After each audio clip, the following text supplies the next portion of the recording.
అందరికీ నమస్కారం అండి. ఉగాది అయిపోయింది కదా, అందుకని మేము కొంచెం ఆవకాయ పెట్టామండి. ఎక్కువ ఏమీ పెట్టలేదండి. ఒక 3 కాయలు తీసుకున్నాము, 3 పెద్ద మామిడికాయలు తీసుకున్నాము. మనం 3 మామిడికాయలు తీసుకున్నాం కాబట్టి దానికి తగినట్టుగా నేను అన్ని 200 గ్రామ్స్లో తీసుకున్నానండి. మిరప్పొడి 200 గ్రామ్స్, ఆవుపిండి 200 గ్రామ్స్, ఉప్పు కూడా 200 గ్రామ్స్ తీసుకున్నానండి. నూనె కూడా 200 గ్రామ్స్. ఆవాలు, ఉప్పు నేను ఇంట్లోనే మిక్సీ పట్టుకుంటానండి. ఆవాలు మిక్సీ పట్టిన తర్వాత కొంచెం చల్లారాలి. చల్లారిన తర్వాత మనము కలపాలి దీంట్లో ఆవకాయలో. రాళ్ళ ఉప్పు అయితేనే ఆవకాయకి చాలా బాగుంటుందండి. అయితే ఈ రాళ్ళ ఉప్పుని నేను మెత్తగా మిక్సీ పట్టుకున్నాను. మిరప్పొడి ఒక్కటి మాత్రం బయట కొనుక్కున్నాము, ఎందుకంటే అది మరీ మనకంత మెత్తగా రాదు కాబట్టి బయట కొనుక్కున్నాను. 2 వెల్లుల్లిపాయలు 2 గడ్డలు తీసుకున్నానండి. నేను ఒక పెద్ద తాంబాళం తట్ట తీసుకున్నానండి. తీసుకొని దాంట్లో, ఎందుకంటే కొంచెం విశాలంగా ఉంటేనే మనకి కలుపుకోవడానికి వీలుగా ఉంటుంది, అందుకని నేను ఇంత పెద్ద తట్ట తీసుకున్నాను. దీంట్లోనే నేను ఈ ఆవుపిండి, మిరప్పొడి, ఉప్పు అన్నీ కలుపుకున్నాను అన్నమాట. బాగా కలపాలి. 3 సమపాళ్ళల్లో మనము చక్కగా కలపాలి. దీన్నే వేయించక్కర్లేదు, ఏం చేయక్కర్లేదండి. ఇది పచ్చిదే వేస్తారు దీనికి. మాగాయకైతే మనం వేయించుకోవాలి. ఇది మామూలు ఆవకాయ కాబట్టి దీనికి వేయించనవసరం లేదు, అన్నీ పచ్చివే అనమాట. ఆవాలు కూడా పచ్చివే. తర్వాత ఈ ముక్కల్ని ఏం చేయాలంటే నువ్వుల నూనె అండి. నువ్వుల నూనె అయితేనే మనకు ఆవకాయకి చాలా బాగుంటుంది, అందుకని నేను నువ్వుల నూనె మాత్రమే వాడతాను ఆవకాయ కోసం. అయితే ఈ ముక్కల్లో ముందుగా నూనె వేయాలి, ఎందుకంటే ఆ నూనె ముక్కలకి పట్టిన తర్వాత మనం కనుక కలిపామంటే బాగా ఆవకాయకి ఈ మిరప్పొడి, ఆవుపిండి అన్నీ బాగా కలుస్తాయి అన్నమాట. లేదంటే మనకి సరిగ్గా ఈ ముక్కలకి పట్టదండి ఇవన్నీ, ఆవుపిండి, మిరప్పొడి ఇదంతా. కొంతమంది ఏం చేస్తారంటే కొంచెం ముక్కలుగా తీసుకొని దాంట్లోనే నూనె, ఆవుపిండి అంతా కొంచెంగా వేసి దాన్ని జాడీలో కానీ ఇలా ప్లాస్టిక్ డబ్బాలో కానీ వేస్తారు. నేనైతే ఈ విధంగా చేస్తాను. ఇలా చేసినా బాగానే ఉంటుంది, ఆ విధంగా చేసినా కూడా ఇదొక పద్ధతి, అదొక పద్ధతి అన్నమాట. అయితే ఎవరైనా సరే చేసుకోవచ్చు. మామూలుగా కొత్తగా ఆవకాయ పెట్టేవాళ్ళు కూడా చాలా ఈజీగా చేసుకోవచ్చు. అందుకనే నేను అన్నీ మీకు కరెక్ట్గా తూకంతో సహా చెప్తున్నాను అన్నమాట. ఈ విధంగా కనుక చేసుకుంటే బాగుంటుంది. అయితే ఈ నూనె ఒకేసారి పోయకూడదు, కొంచెంగా కలుపుతూ వేయాలన్నమాట. ఈ ముక్కలకి కొంచెం కలుపుతూ వేస్తూ ఉండాలి.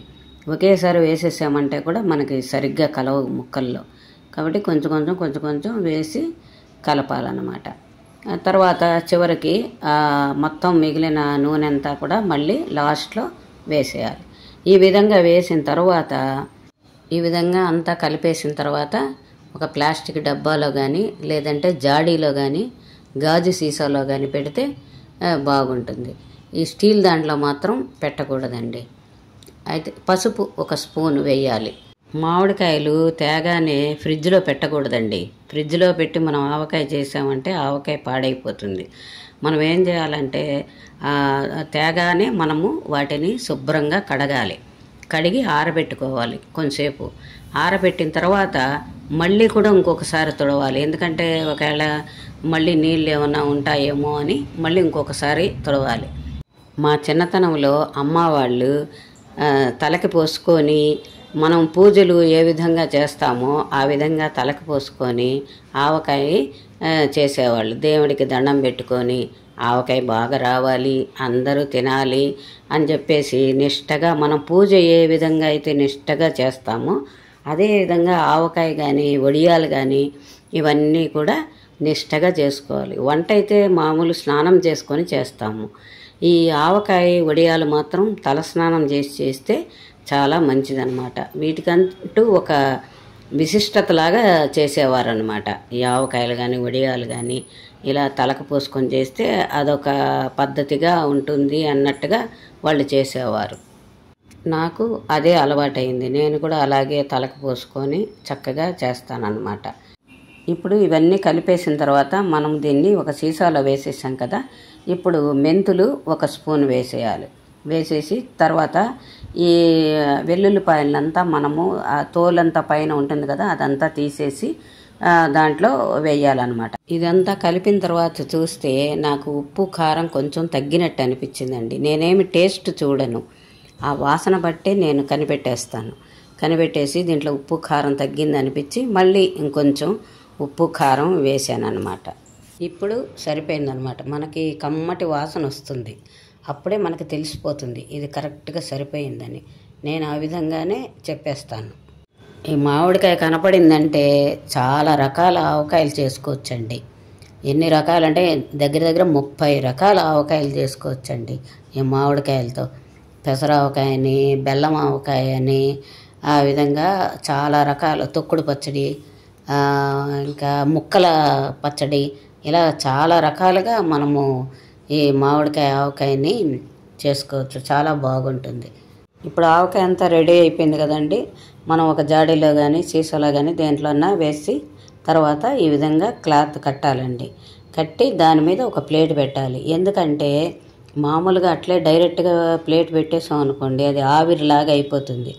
ఆవిరిలాగా అయిపోయి ఆవకాయ పాడైపోతుంది. అందుకని చెప్పేసి మనము ఇలాగా క్లాత్ కట్టాలి. క్లాత్ కట్టి దాని మీద మళ్ళీ ఒక ప్లేట్ లాగా పెట్టాలన్నమాట. 7 రోజులు అయిపోయింది కదా. ఇప్పుడు అడుగు నుంచి బాగా కలపాలి. కలిపిన తర్వాత దీన్ని మనము ఒక బౌల్లోకి తీసుకొని పప్పన్నంలో, వేడివేడి పప్పన్నంలో నెయ్యి వేసుకొని ఈ ఆవకాయను నంచుకొని తింటే చాలా బాగుంటుంది. అయితే మళ్ళీ మనమేం కలపన అవసరం లేదు. ఒక్కసారి 7వ రోజు కలిపేసుకుంటే చాలా. ఈ వీడియో మీకు నచ్చింది అనుకుంటున్నాను. మరిన్ని టేస్టీ ఆవకాయల్ని మీకు పరిచయం చేయడానికి మళ్ళీ మీ ముందుకు వస్తాను. Thank you for watching.